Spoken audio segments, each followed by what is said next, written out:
بسم الله الرحمن الرحيم.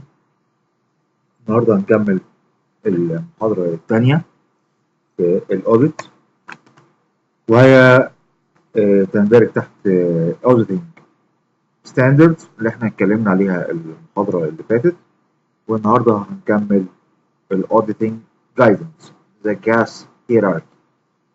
المحاضرة دي مهمة على الرغم إن هي تقريبا صفحة واحدة، لكن هي مهمة جدا عشان تقدر تكمل منهج الأوديت. دي حاجة. تاني حاجة إن التريكات كتير جدا في الامتحان في بقية المودلز مبنية على اللي هنقوله في محاضرة النهاردة. يعني إيه الأول جاس هيراركي؟ هو الترتيب أو الهيكل التنظيمي للجاس. إيه اللي أعلى في الأوتوريتيف؟ إيه اللي المفروض المراجع يتبعه، وبعدين إذا ملقاش فيه ده هو عايزه ينزل للمستوى الأدنى منه. زي ما انتم شايفين الدياجرام اللي قدامنا بيقول there are three levels of audit guidance. عندي 3 مستويات من الاوديت جايدنس. اول حاجه فيهم زي ما احنا اتكلمنا المحاضره اللي فاتت الساس فور نون ايشيور والباك اوبس اي اس فور الايشيور.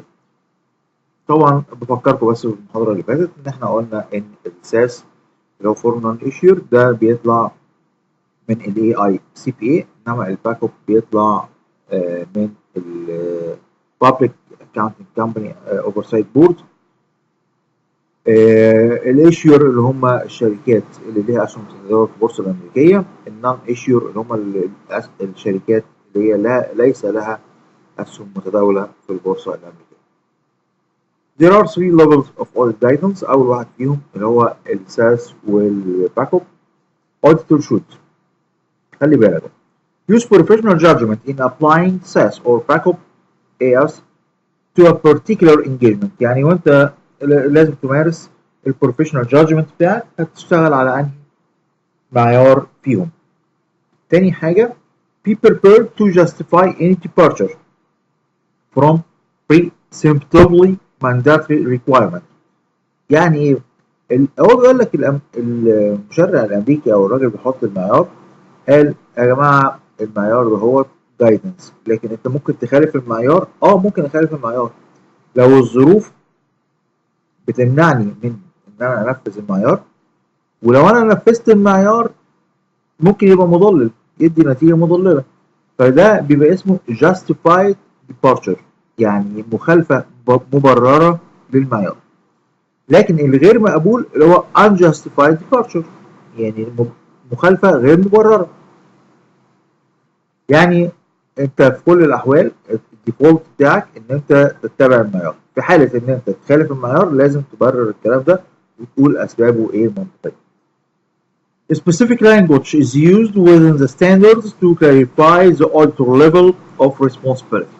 هنا بقى يقول لك في language معينه لازم تستخدمها، هي او المعيار بيستخدمها، ودي بتبين وتوضح مسؤولياتك.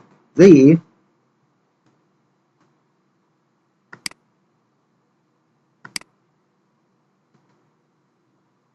كلمة must.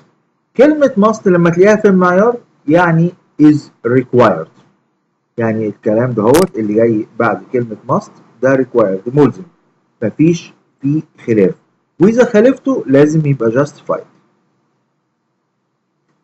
must or is required indicates an unconditional requirement، يعني غير مشروطة، which must be followed in all cases in which requirement is relevant. وانس ان انت تلاقي ريكوايرمنت تتطلب منك تنفيذ هذا المعيار، يعني سي على سبيل المثال وانت بتراجع حسابات العملاء او الاكونتس ريسيفبل، بيطلب منك ان انت تعمل كونفرميشن، يقول لك auditor must make confirmation، يبقى انت لازم لو ما عملتش كونفرميشن يبقى ده departure، لازم تقول مبرراته ولا بقى يبقى unjustified departure. نيجي للنكست ستيب او next level، بيقول should indicate presumptively mandatory requirement which must be followed in all cases in which the requirement is relevant, except in rare circumstances when departure from requirement is permitted if there is appropriate justification performance of sufficient alternative. هنا ده key بقى ال alternative procedures and through documentation. كلمة should بيديلك سماحية إن أنت ممكن ما تعملش تطبق معيار المراجعة اللي هو المنصوص عليه، لكن تختار بديل، والبديل ده هو نصوص لك عليه برضه. يعني هيقول إذا ما عرفتش تعمل say confirmation يبقى أنت في بديل تاني هتلجأ له وتعمله. والكلام ده لازم يبقى documented. تقول أنت ليه خلي بالك بقى من النقطة دي مهمة جدا في الأسئلة. لما تيجي تعمل تختار alternative procedures أو معالجة بديلة أو تصرف بديل من اللي نص عليه المعيار، لازم تقول انت حاجتين. لازم تقول انت ما عرفتش تعمله ليه، وتقول انت عملت ايه مكانه بالتفصيل. يبقى في نقطتين لازم ناخد بالنا منهم. اخر level may, might and could indicate explanatory material that does not impose professional requirement for performance. يبقى دي بتديك just explanation، just ان انت بتشرح اقتراح مش ملزم. لو ما خالفتوش مش لازم تقول انت ما قدرتش تتابعه ليه، ومش لازم تقول انا اتبعت ايه البديل بتاعه. يبقى بسرعه كده اهو يبقى عندي 3 levels. في اول most authoritative standards ثلاث انواع من المسؤوليه. must او is required، دي لازم تعملها ملهاش حل، واذا خالفتها لازم تبرر انت مخالف ليه. should انت هو بيديلك معالجات بديله. may وmight ده مجرد جايدنس عايز تاخده تعمل بيه تشتغل بيه اوكي براحتك، لو مش قادر يبقى خلاص ما فيش مش هتسأل عليه. تاني ليفل من الستاندردز اللي هو interpretive publication. interpretive publication اللي هي الإصدارات التفسيرية. الإصدارات التفسيرية هي زي discussion بتوضح ازاي تقدر تطبق المعيار ده. interpretive publication are recommendation. خلي بالك ان هو الكي وورد بتاعتها هنا recommendation regarding how SAS should be applied in a specific situation. They are not considered to be auditing standards. ما هياش auditing standard. وده سؤال هيجي يقول لك طبعا مش هيقول كده، هيقول رقم معيار انت هتفهم من رقم معيار ده interpretive publication يقول لك ان ده auditing standard ولا لا. طبعا اكيد ولا. The auditor should consider the guidance provided by this publication in performing an audit. المراجع لازم ياخد في اعتباره الببليكيشن دي وهو بينفذ، لانها بتثقل خبراتك وبتمكنك ان انت تطبق المعيار more professional. Be able to explain any departure and how compliance with the standards was achieved. برضه هي بتديلك الطريقة اللي انت تقدر تشرح بيها المعالجات البديلة للتم. Example includes auditing interpretation of gas exhibit to gas auditing guidance provided in AICPA and audit accounting guidance and AICPA auditing statement of position. كل دي standards تدخل في نطاق interpretive publication. طيب احنا عايزين نبص على المعايير دي. طبعا هنبص عليها وهنعمل محاضرة ازاي تقدر تدور في المعايير وتشوف كل المعايير اللي احنا بنتكلم عليها، بس محاضرة لاحقة ان شاء الله. Other auditing publication. Other auditing publication have no authoritative status. دي بقى ملهاش يعني اي تأثير عليك but may be helpful to the audit. زي ايه؟ The auditor should consider the guidance provided by this publication in performing an audit, be able to explain any departure and how compliance with standards was otherwise achieved. Example includes auditing articles in Journal of Accountancy. Journal of Accountancy ده publication بيطلع من AICPA، بيتكلم في cases مراجعة ومشاكل حصلت واتعالجت ازاي وايه الأسباب بتاعتها. Or other professional auditing article in AICPA CPA letter continuing professional education material.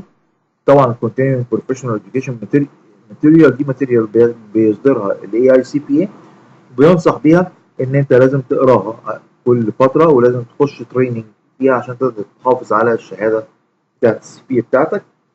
تكست بوكس دي الاصدارات اللي بيطلعها الاي ار اس او مصلحه الضرائب الامريكيه.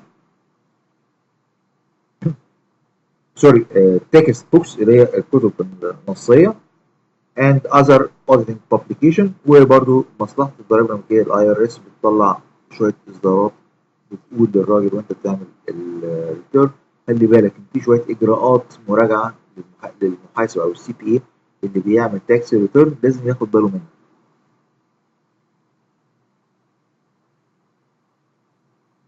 عندنا هنا سؤال بيقول which of the following provide most authoritative guide for auditor of non-issue. طيب السؤال هنا عندي فيه نقطتين مهمين.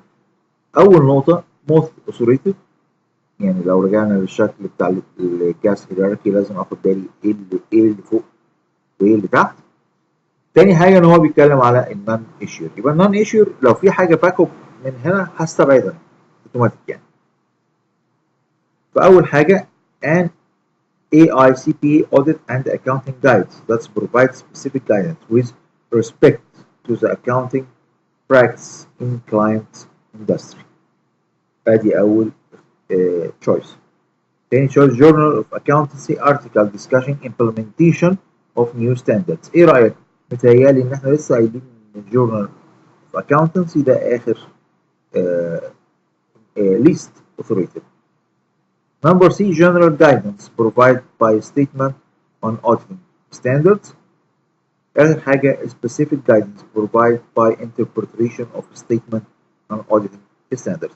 خلي بالك بقى في الاوديت بالذات ينصح بان انت اول حاجه تعملها ان انت تعمل elimination للاجابات اللي هي البعيده عن الموضوع عشان تحصر اختيارك بالاجابات الصحيحه. فاحنا هنا استبعدنا الجورنال اوف اكاونتنسي واستبعدنا النمبر دي اللي هو بيقول specific guidance provided by interpretation of the statement of auditing standards. استبعدنا دي لان دي تفسيرات واحنا قلنا التفسيرات ما هياش ملزمه. يبقى عندي نقطه الاختيار ما بين الاي والسي. طيب تعالى نبص على الايه. فرضا ان انا اول مره اسمع عن هذا المعيار. An ACPA audit and accounting guide does provide specific guidance with respect to accounting practice in client industry. ايه رايك؟ accounting practice مش auditing. اوكي، لو انا بيسالني على الاوديتنج ولقيت كلمه accounting فدي هستبعدها برضو. يبقى الإجابة مفيش غير السي اللي هي general guidance provided by statement on accounting standards on auditing standards. تعالوا نقرا الشرح بتاعه. بيقول choice C is correct. General guidance provided by statement of auditing on auditing standard is the most authoritative of level of auditing guidance for audit non-issuer. Auditor are required to comply with SAS and should be prepared to justify any departure therefore. وهنا بيقول ان ال A وال D غلط. ليه ال A وال D غلط؟ AICPA audit and accounting guide and SAS interpretation are interpretive publication إصدارات توضيحية that provide guidance بتقدم guidance بس regarding how SAS should be applied in a specific situation. There are not authoritative as SAS, ما همش authoritative. Number B choice is incorrect. Journal of Accountancy article has no authoritative statement but helpful to the auditor. احنا كده خلصنا فكرة عامة عن البروفيشنال ستاندردز، ونكمل المحاضرة الجاية إن شاء الله.